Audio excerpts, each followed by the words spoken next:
For more than a century, the Reese family of Sumner County has been in the mule business, buying and reselling mules that are relocated all over the country.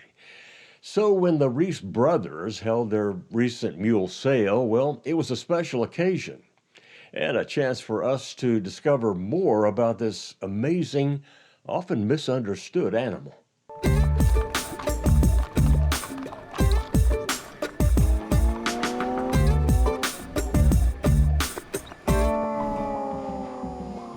3 times a year, Westmoreland, Tennessee is home to a weekend marketplace of mules,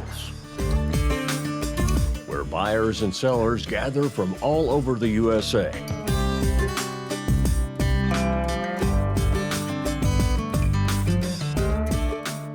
I come here because the Reese Brothers run this, and I think they handle the best mules in the world.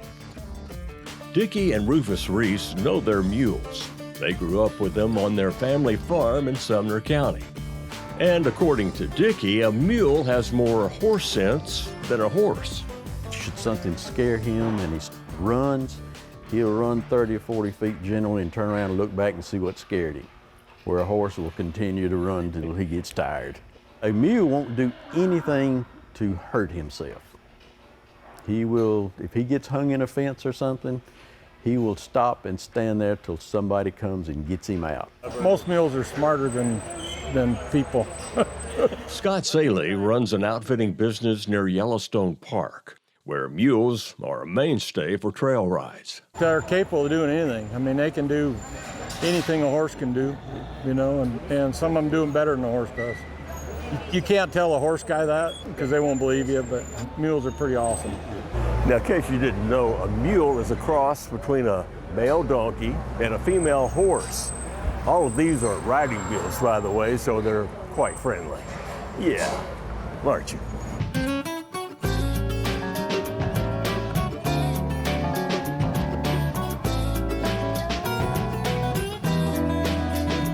Some of the buyers are shopping for draft mules, a breed traditionally used for farm work.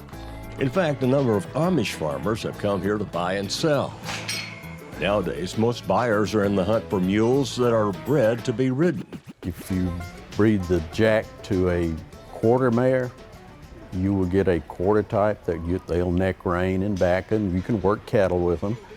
If you breed them to a Tennessee walking horse, you get a gaited type mule, and they're really good for trail riding.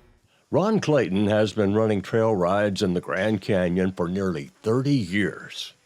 I tagged along with him to learn just how he knows the right animal when he sees him or her. In all honesty, it's just like people. You'll run into people that you just don't like. There's something about them. Well, it's the same thing with the mule. You look at the eye, you look at the mannerisms, the way they move around the other stock. It's just kind of a thing you got to grow up with. It's something you can't learn in college. You can't read it out of a book. And I look for temperament and something that'll take care of somebody in that Grand Canyon. And Joe, we have some of the worst terrain in the world to negotiate. Friday afternoon, there's an obstacle course where sellers try to prove their animals have the right stuff. The coordinator and judge is Bobby Joe Chambers from Cottonwood, Idaho. Safety is so important to all of us anymore that most of these obstacles are demonstrating under regular circumstances, riding, bridling, getting on and off. Do they stand still? Will this animal work within my boundaries and my needs? My judging is how well that animal handles all of these obstacles.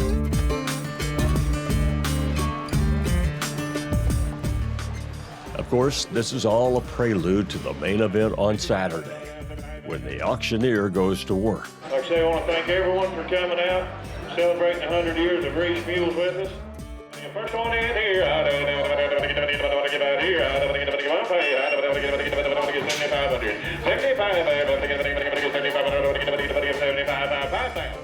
After the bidding stops, a mule will go for between $50,000 and $15,000, with about $2,000 being the average.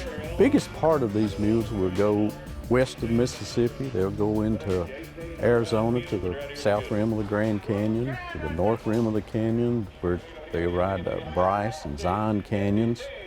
Some of them will be resold when they're out there, but the most of them will go into the mountains for riding. And for outfitters like Ron Clayton, good mules are not only a means of livelihood, they can also be a source of downright affection. When you make a living with them and you see the job that they do, and in our case there at the Grand Canyon, some of the individuals that those mules hauled in and out of there safely, yes sir, you get quite attached to it.